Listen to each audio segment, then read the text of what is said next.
You're scared.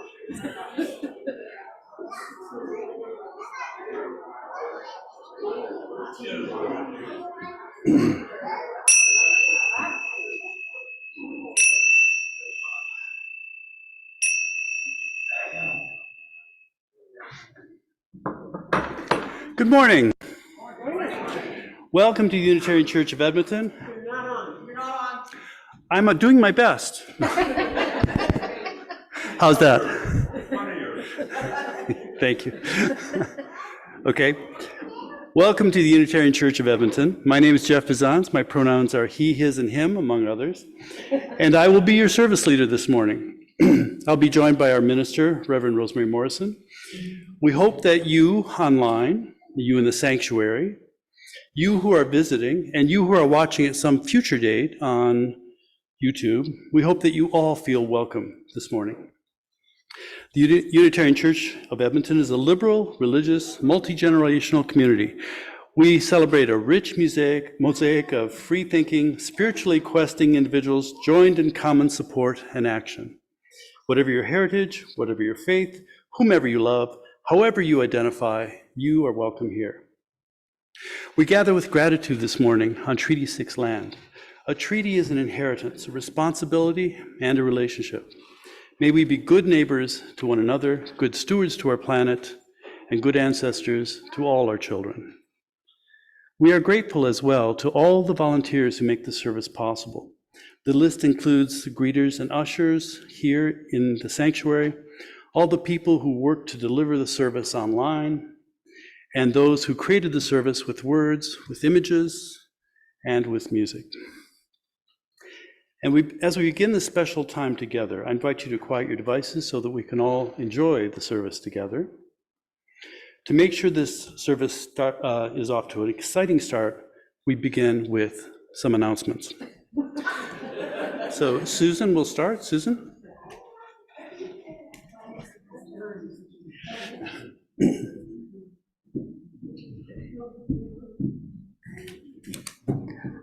On behalf of the board, I just want to remind everybody that our annual general meeting happens the first Sunday in May, which is the 7th, right after the church service, and it will be on Zoom and in person.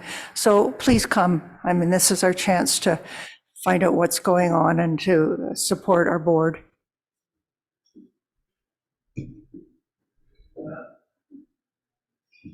Jan?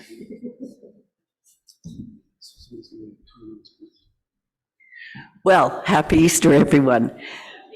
Mine is much less boring than that. We're having a wonderful soup Sunday. It smells delicious in here.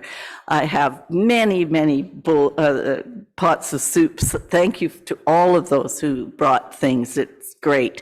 And if you didn't bring anything, don't worry. There's lots to eat. So feel free to stay after the service and enjoy the camaraderie, and we'll see you later.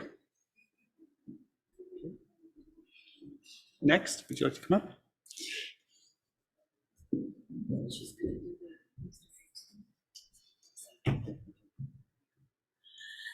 Good morning on this lovely Easter weekend. Say your name. I'm Donna Hammer, and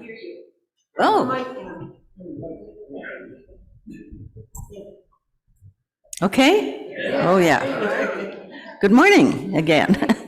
I'm Donna Hammer, and we have this lovely Easter weekend, and it is officially the beginning of garage sale mode, I guess I'll say. Anyways, yes, there's sign-up sheets on the credenza. There's posters. There's little flyers that you can take and give to your friends or be a reminder to yourself. I know people are going to come forth as they always do, and we will have another successful garage sale. So start bringing your treasures. In 2 weeks, Sunday, April 23rd, you can start bringing. And we're still using the Keeler Hall for, mainly the food bank. So we're only going to pile things against the wall, this wall, in Keeler Hall for a few days. And then on the Thursday and Friday, I believe that's the 27th and the 28th, we will have a big work party and start filling the tables. So I will be giving you updates each week. So as much as I'll give you now, pick up the flyers and sign up at the credenza. So, and if you want a poster, if you think there's someplace you can hang it that would bring in more people, come and see me. Thank you. Thanks, Donna. And Oksana?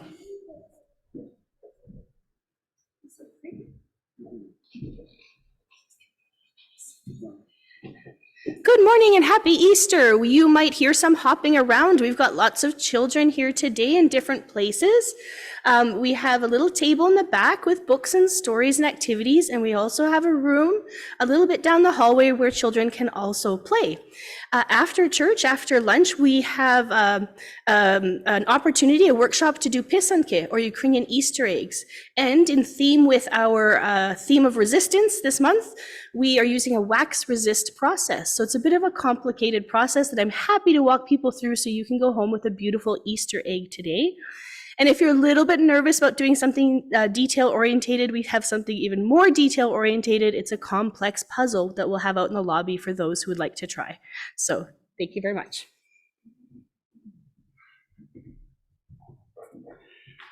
Okay, thank you, Oksana. And now we'll begin the service of the Prelude provided by Karen Mills. It's some obscure piece. I don't know if we'll ever figure out what it is. Go ahead, Karen.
Thank you, Karen.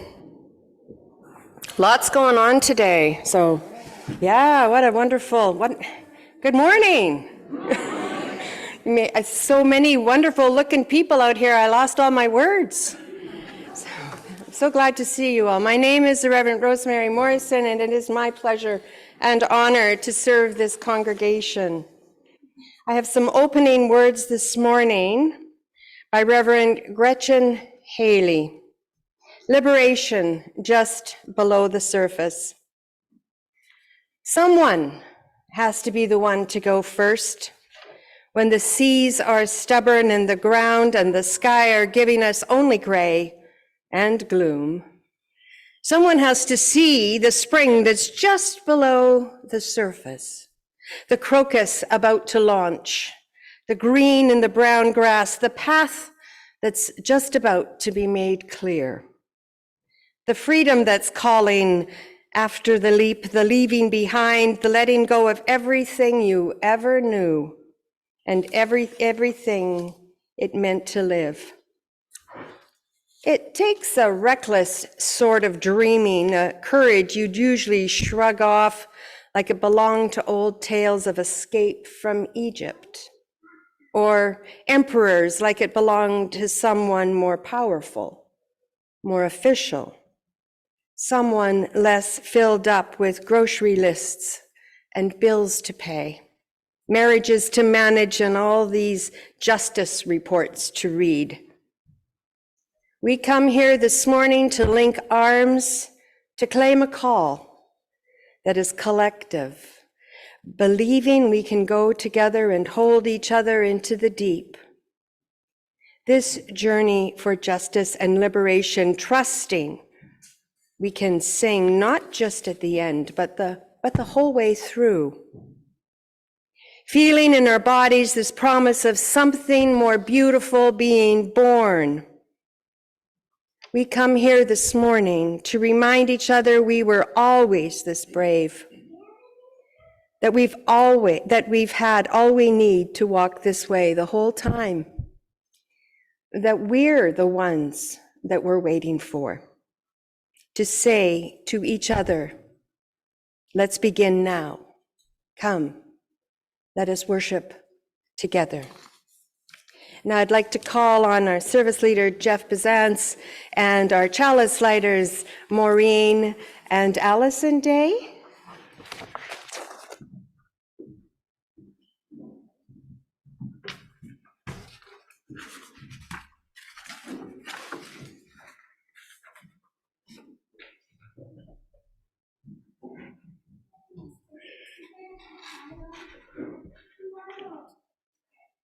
Now for a reading selected by Reverend Rosemary. This is called For Holy Days on Which We Recall Our Old Stories by Dillman Baker Sorrells.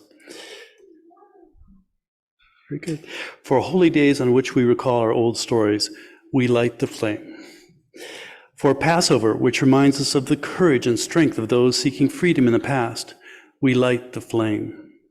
For Easter, which reminds us that love is our greatest challenge, we light the flame.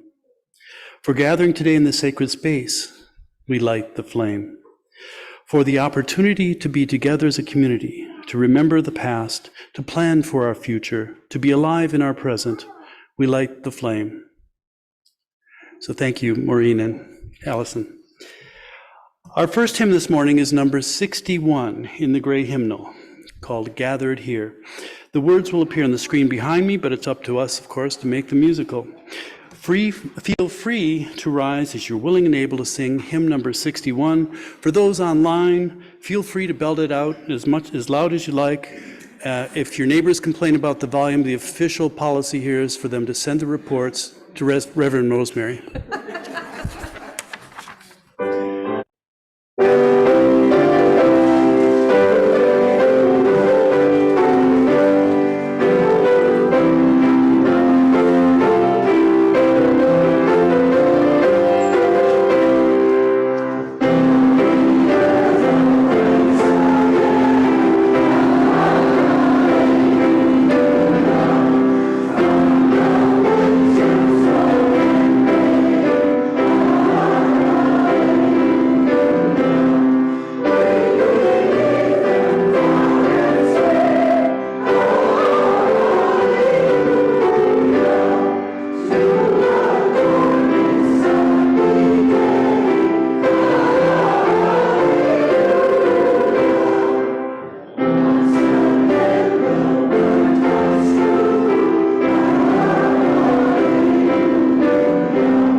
Our community is entirely self-governing and self-supporting.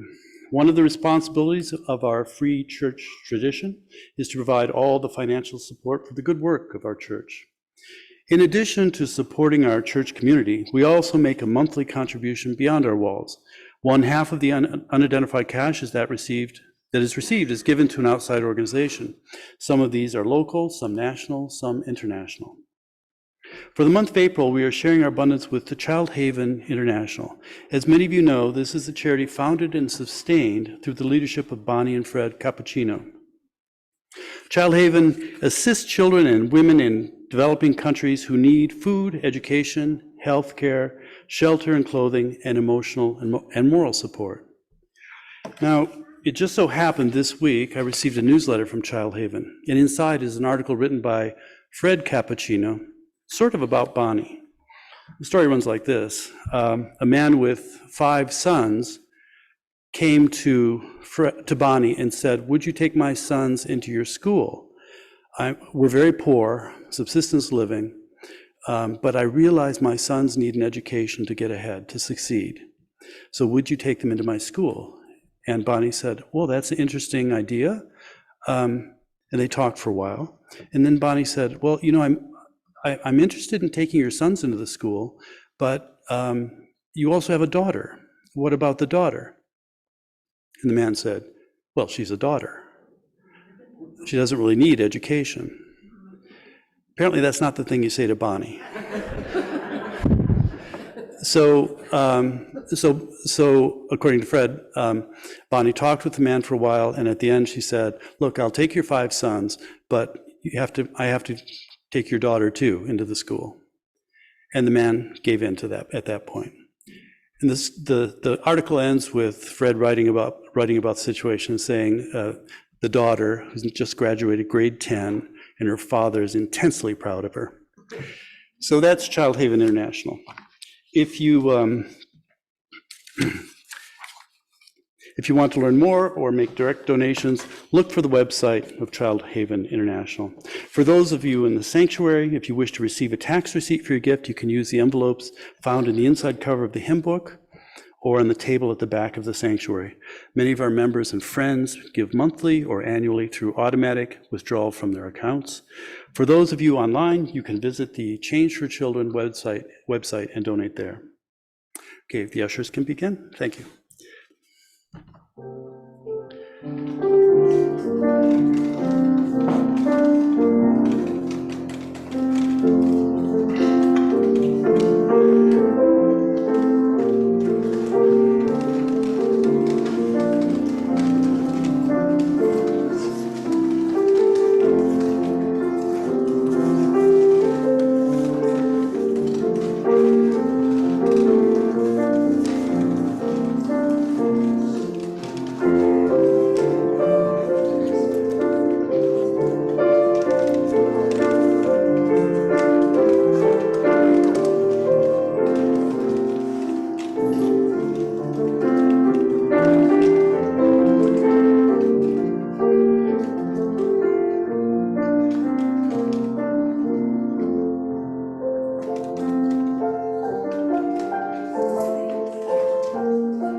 We thank you for your generosity and your support. With all of our time, our talents, and our money, we support the work of this community and the Unitarian Universalist tradition. So let's join in singing From You I Receive, hymn number 402. Just in case we don't get it right the first time, let's sing it twice.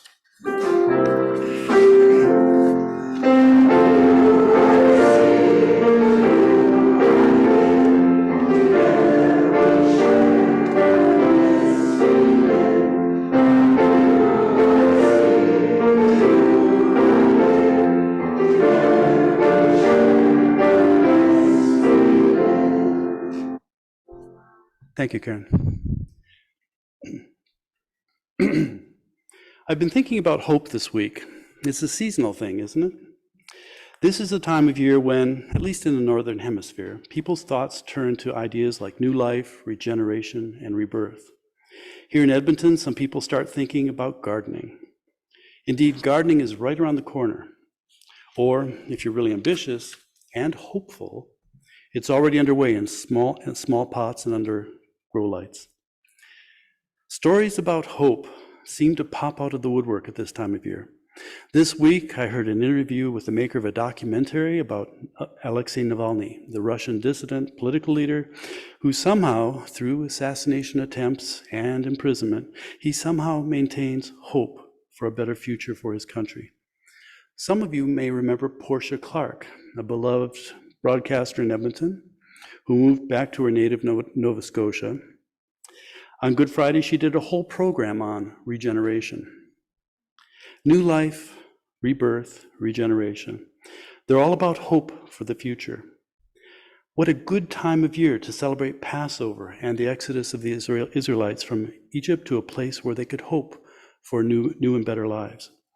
What a good time to celebrate the resurrection of Jesus with its hope for salvation. What a good time of the year for the Anglo-Saxons to celebrate the goddess of fertility and of the dawn, using eggs and rabbits as their symbols for hope. Of course, many people view hope with disdain, something that is hopelessly unrealistic. One author characterized this view in the following way: hope today is a meek answer to a bewildering world that's becoming increasingly unhinged and treacherous. The sensible attitude toward our present reality, and therefore toward a potentially harrowing future, should be cynical self-interest, ironic detachment, and perhaps even dissociative fantasy. It's not hope. End of that quote. To the contrary, a public intellectual by the name of Thomas Homer Dixon has written an entire book about hope. He sees hope as essential for human individuals and societies to thrive. He reviews philosophical, historical, political, and scientific evidence thinking about hope. He concludes that we must learn to command hope. That is, we must not just hope that, but also, and importantly, we must hope to. For example, we can hope that poverty disappears, but we can hope to eliminate poverty by taking certain actions. See the difference? In Homer Dixon's view, commanding hope requires that our hope be honest, that is, realistic, that our hope be astute, that is, strategic, and that our hope be powerful in that it pushes us through adversity. These are stimulating ideas about the nature and necessity of hope. Today and this week, we might want to think about the role of hope in our lives and whether the distinction between hoping to and hoping that is useful. I spent most of Friday and part of yesterday in an emergency room with a friend who has some demanding challenges to her health. I gained a lot of respect there for the two nurses on duty during my 12 or so hours there. They work daily with pressure, frustration, and difficult patients. Aware that I wanted to say something about hope this morning, I asked one of them, what gives her the hope she needs to continue in the work that she does? Her answer sort of surprised me. It wasn't about hope for great outcomes for her patients. Maybe in ER, you don't get to see all the outcomes. Instead, what she said gives her hope is the great people she works with, the nurses, the doctors, the porters, everyone. Their good work inspires her to do her best. They give her hope that her work will make a difference. And so maybe while we're sorting out how we feel about hope, about whether we feel cynical or hopeful about hope, maybe we can hope to inspire those around us in a way that sustains them when circumstances are tough. Rosemary?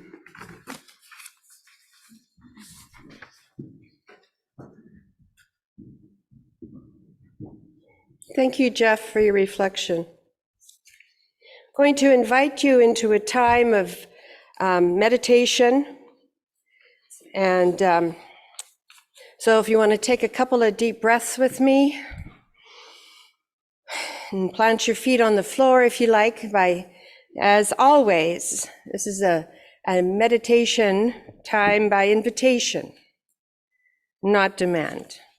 And I'm going to be using a Celtic meditation exercise. It's a hand meditation by Chris Gribble. Sitting with your palms up resting on your lap, eyes closed if you want, or gaze softened, tune into your breathing. Relax your tension points and go into your center.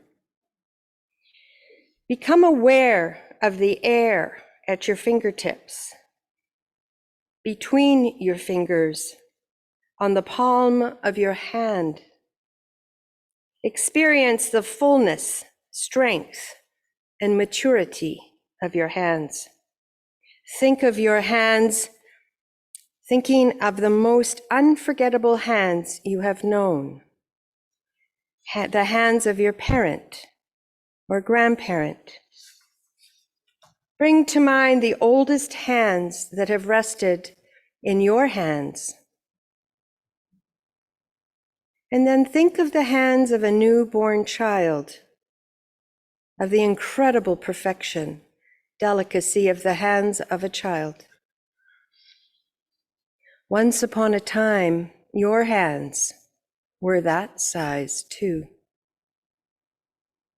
And then think of all that your hands have done since then.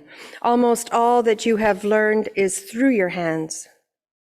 Turning yourself over, crawling, creeping, balancing yourself, learning to hold something for the first time, learning to feed yourself with your hands, wash and bathe and dress yourself. At one time, your greatest accomplishment was tying your own shoes. Think of all the learning your hands have done and how many activities they have mastered, the things they have made. Bring to mind the day you could write your own name. Our hands were not just made for themselves, but for others.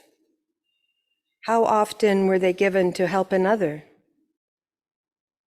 Remember all the kinds of work they have done, the tiredness and aching they have known, the cold and the heat, the soreness and the bruises.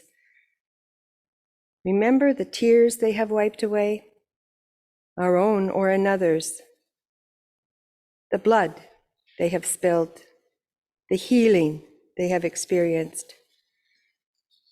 How much hurt, anger, and even violence have they expressed? And how much gentleness and tenderness and love they have given. How often they have been folded in a sigh or a prayer, a sign of their powerlessness and of their great power. Now, raise your hand slowly and place it over your heart, if you like. Then press more firmly until your hand picks up the beat of your own heart, that most mysterious of all human sounds, one's own heartbeat. Press more firmly for a moment and then release your hand and hold it just a fraction from your clothing. Experience the warmth between your hand and your heart. Now lower your hand to your lap very carefully as if you were carrying your heart. For you are. When you extend your hand to another, it's not just bone and skin, it's your heart. Think of all the hands that have left their imprint on you, fingerprints and handprints and heart prints that can never be erased. The hand has its own memory. Think of all the places that carry your handprints, and all the people who bear your handprint. They are indelible and will last forever. Let us hold these thoughts and feelings for a moment of silence. And then you can slowly become more aware of your outer extremities, the pressure of the air on your forehead, the sensation of the air touching your fingertips. Slowly, as you are ready, become present to your reality once more. And after a few moments of silence, Karen will bring us into singing Spirit of Life, and we will sing it through twice. The words will come on the screen.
In part one of my message this morning, Let Peace Fill Our Hearts, I am inviting us to continue in this contemplative space, to continue being reflective, attuned to our bodies, and looking inward.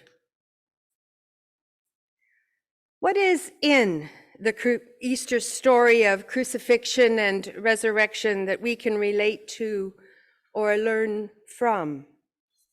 One of the theologies or studies related to the Christian story is something called kenosis. Kenosis, simply put, means emptying of oneself. In psychological terms, we could think of it as letting go of our egos. And letting go of our egos does not mean thinking less of ourselves, but perhaps thinking of ourselves less often. In Christian terms, as it relates to the Easter story, we see Jesus emptying himself of his own will and allowing the story to unfold to the point of crucifixion and death. Kenosis can also be found in the movement these days of minimalism, letting go of the material goods we don't need and donating them to the garage sale. Perhaps thinking about it in terms of traveling lighter or leaving a smaller ecological footprint on the earth. This time of rebirth and regrowth invites us to consider what needs to give way, to make room for the delights that a fresh season will bring. The idea of kenosis is that we cannot fill a cup that is already full. If there are amazing things waiting around the corner for us, we are not going to be able to consider them if we are already overwhelmed or over capacity in our lives. In this time of new beginnings, new opportunities, new thoughts, what are we holding on to that could be dismissed? What is being held on to that is not in yours or mine or our best interests? As we contemplate the Easter and the Passover story, what do we need to let go of or be delivered from? What pressures are being placed on you that you could resist or can resist or wish you could resist? And what unrealistic expectations are you placing on yourself that you would never think are reasonable for someone else? In this season of untold possibilities, how can you make room for the delights that spring can bring? We have high hopes for spring and summer, and sometimes the season gets away on us before we know it. I remember one summer got away, and I thought to myself, I haven't even been swimming in a lake this summer. How in the world did that happen? We have to take advantage here in northern Canada when it is warm. So this spring, I invite you to slow things down. Consider what you can let go of and deliver yourself from. If your cup is full, new nectar will not be able to be poured into you. I invite you to consider these things as we move into a time of communion with one another. So, in order to do that, I'd like to invite Maria and Ruth to pass out the chocolates, because we're going to partake in chocolate communion.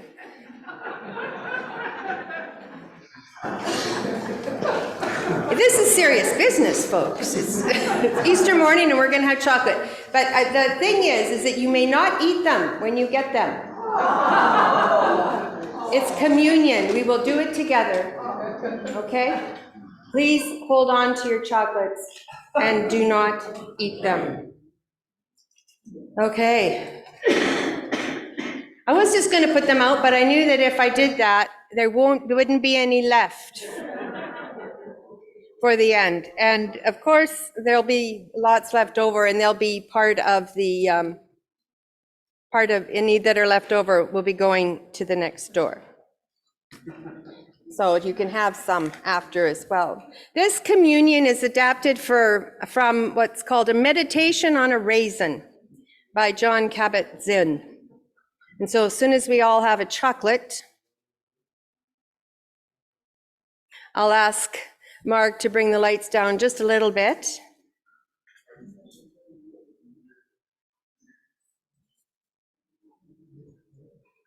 Okay, just about there?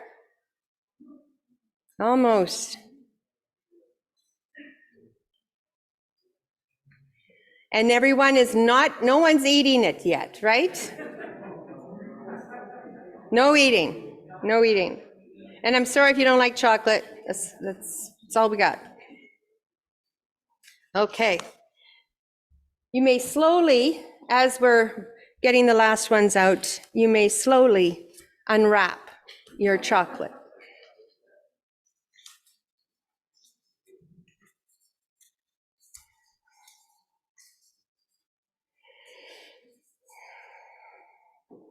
And if you could bring one up for Jeff and one for myself as well, please, Ruth. Thank you.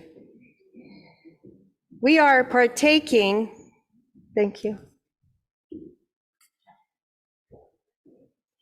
We are partaking and experiencing this chocolate together as a way of saying that we are all a part of this congregation, we do things together and apart that build on our sense of wonderment and confusion of why we are here and what this is all about.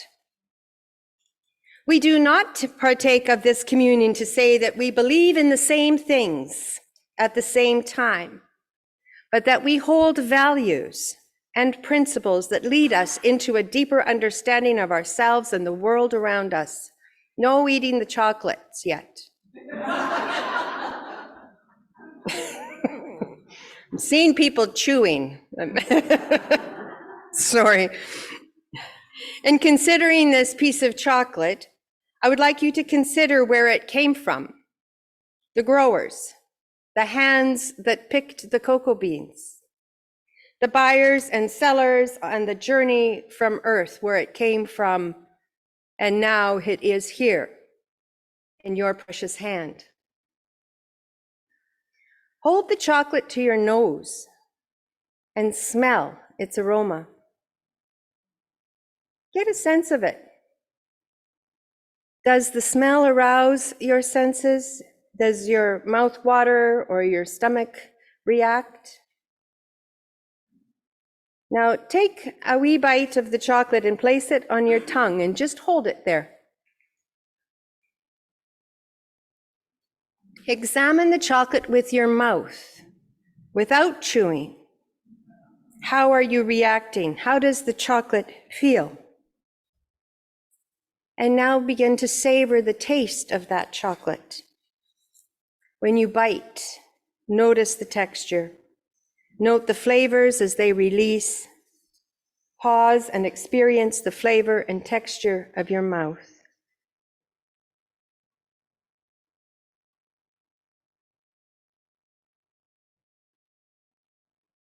Note the intention and the desire and the pressure to ingest and the change that your mouth wants to make. And so finally, as you are feeling pressure in your mouth to swallow the chocolate.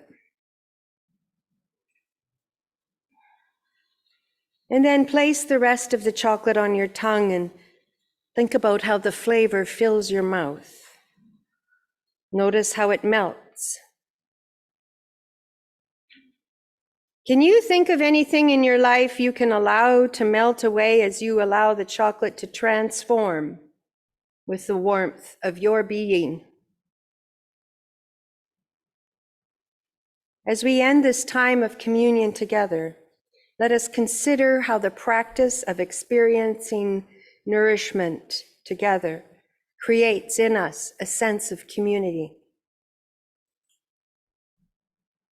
May knowing we are part of this loving community linger on throughout our week ahead and in the coming months.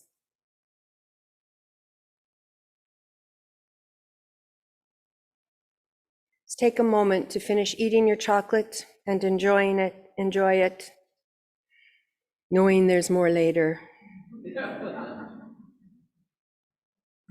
And as you do that, I'll start on part 2 of my message of Let Peace Fill Our Hearts. We've talked about Fred Cappuccino already this morning, and as I've mentioned before, he's a big advocate of telling a joke before you start a sermon. So one day in April, 3 people died at the same time and found themselves at the pearly gates. "All 3 of you have sinned your entire life," said St. Peter. "Normally, I would send you straight to hell." Thank you. "But since it's near Easter, if you can tell me what Easter is, I will let you into heaven." I know what Easter is," said the first person. "Easter is when you dress up as something scary, knock on your neighbor's doors and say, 'Trick or treat,' to get candy." "No," said St. Peter, "that's Halloween." And he sent that person straight to or HE double hockey sticks. So the second one says, "I know what Easter is. Easter is when you cut down a pine tree and put it in your living room so that you and your relatives can put wrapped presents under it for each other." No, said St. Peter, and he sent them straight to hell. Next, last one. He said, now, do you know? Yes, I know what Easter is. Thousands of years ago, Jesus was crucified and entombed. 3 days later, on the first Easter, the tomb was opened and it was discovered that Jesus had risen from the dead. Wonderful, said St. Peter. And how is Easter celebrated today? Every Easter, Jesus' tomb is opened, and if Jesus sees his shadow,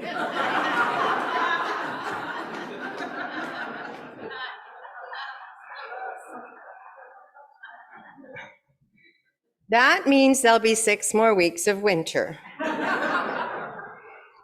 Let's hope that Jesus does not see his shadow this morning. We're done with winter, I hope.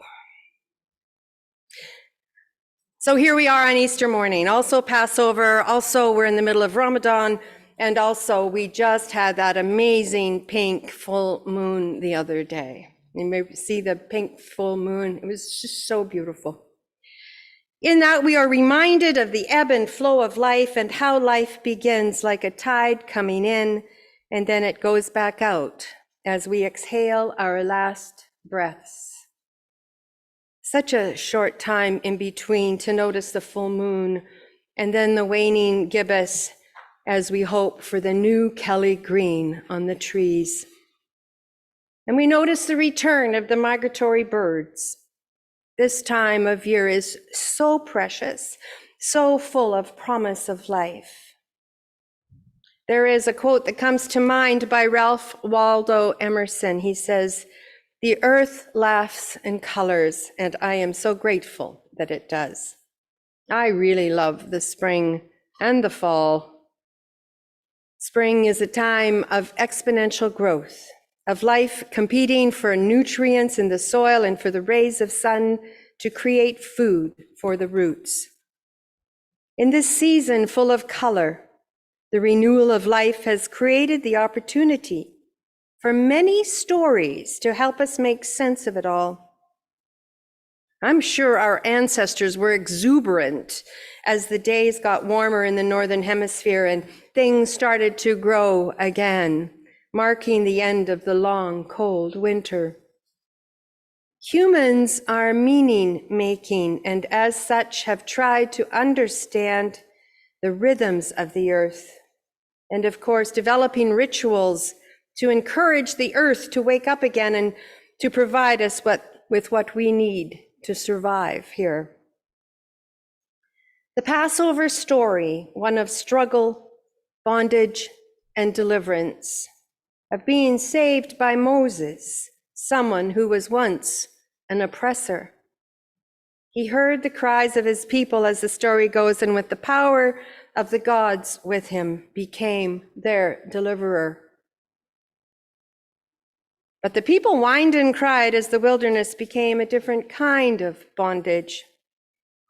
Sometimes being set free has trials and tribulations we cannot fathom or anticipate. Sometimes, after we get what we want, we discover the going is tough and long, and we might wonder why we wished for it in the first place. However, the story of the Passover is that we are delivered and that we continue to be delivered.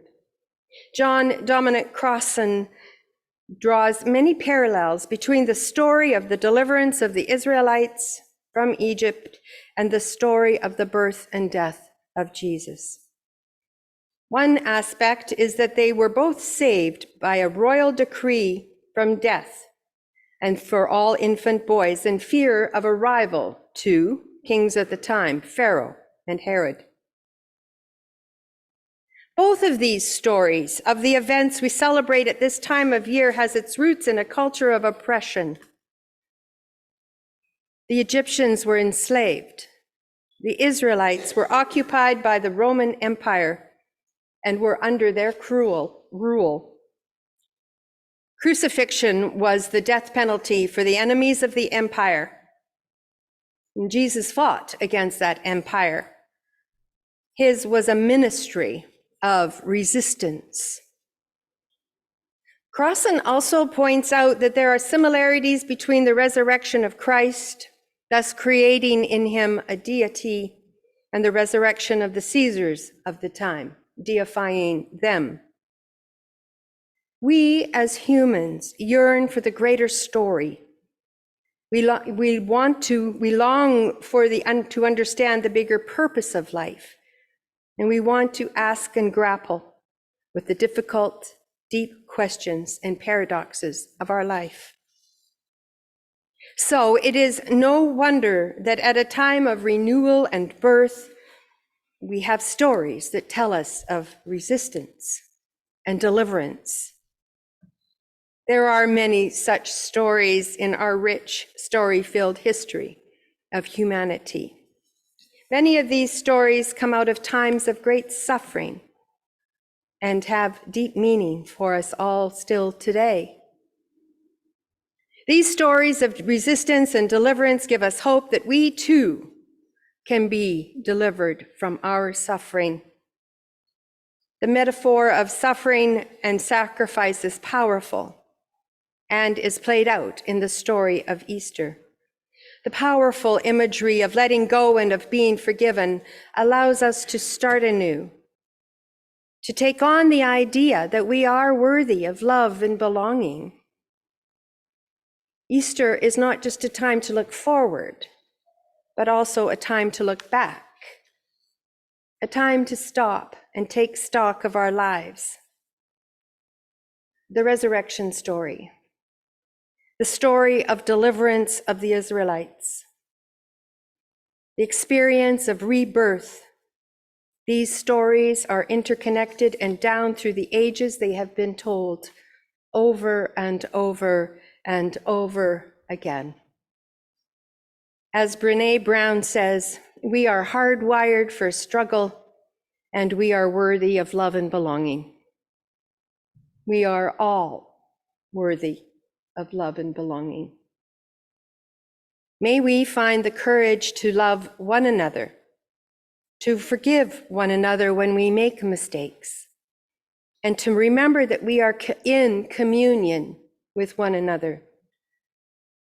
May you be surprised by joy today.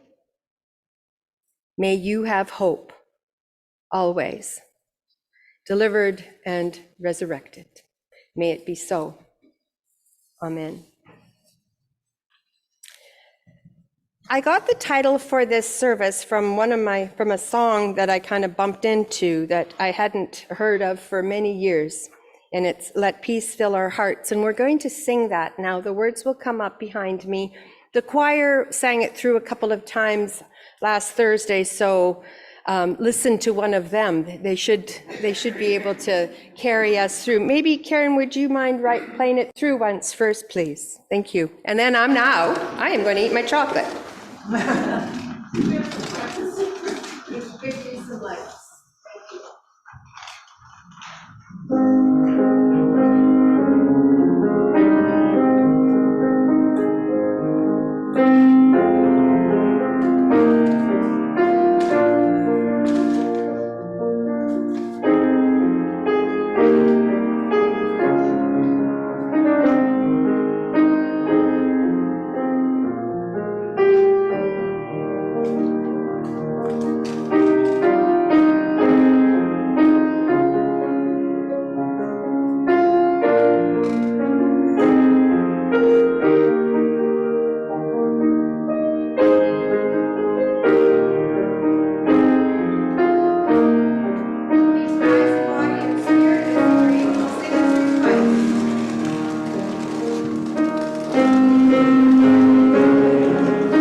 congregations, we light candles of joy or concern. Oh, I'll say it over again. As is the custom in most Unitarian Universalist congregations, we light candles of joy or concern.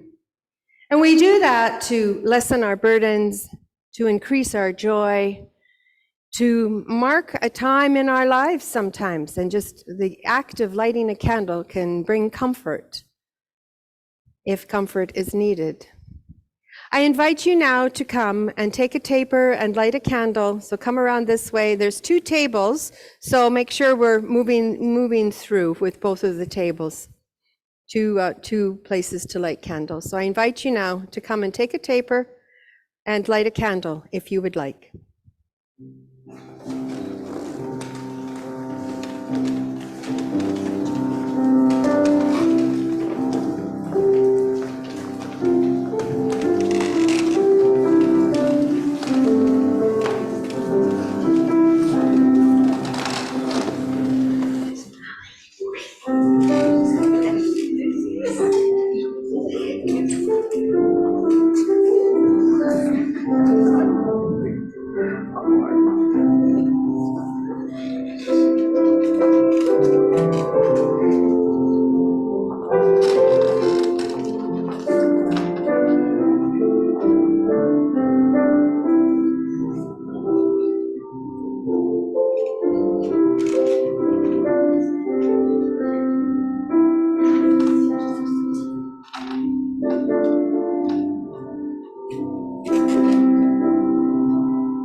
And now I'm going to ask to light a candle, a last candle of representing all those joys and concerns that we hold in our hearts. And perhaps not even known to us yet. As we think about what it is we need to let go of, and what we need to be delivered from, maybe we still don't know that. Amen.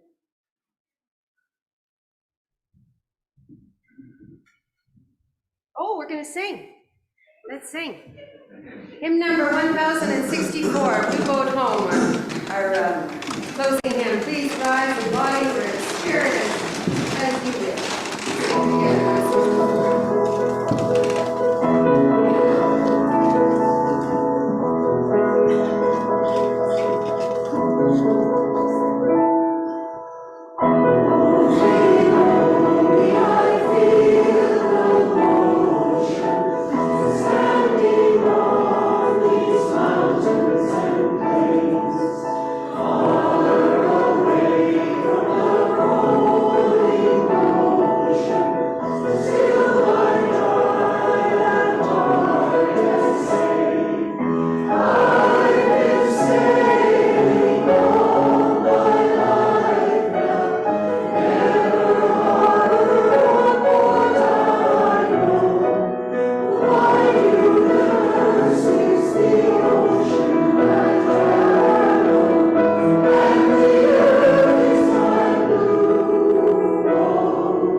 I invite Maureen and Allison Day to come up and extinguish the chalice.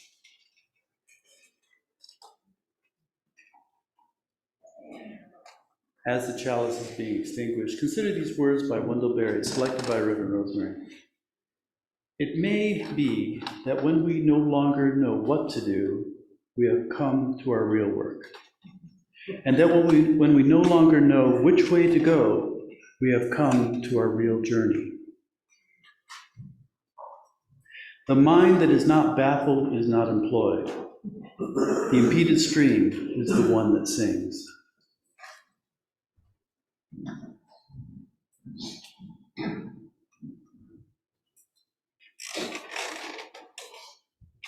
I have a mouthful of chocolate. But still, I will offer you these words of benediction. Do not be dismayed by the brokenness of the world. All things break and all things can be mended, but not with time, as they say, with intention. So I invite you now to go and love intentionally, love extravagantly, and love unconditionally. For the broken world waits in darkness for the light and love that is within all of you. Go in peace, gentle people, go in peace. And now let us stand and sing our linking song, Carry the Flame. The words will appear if you don't know it.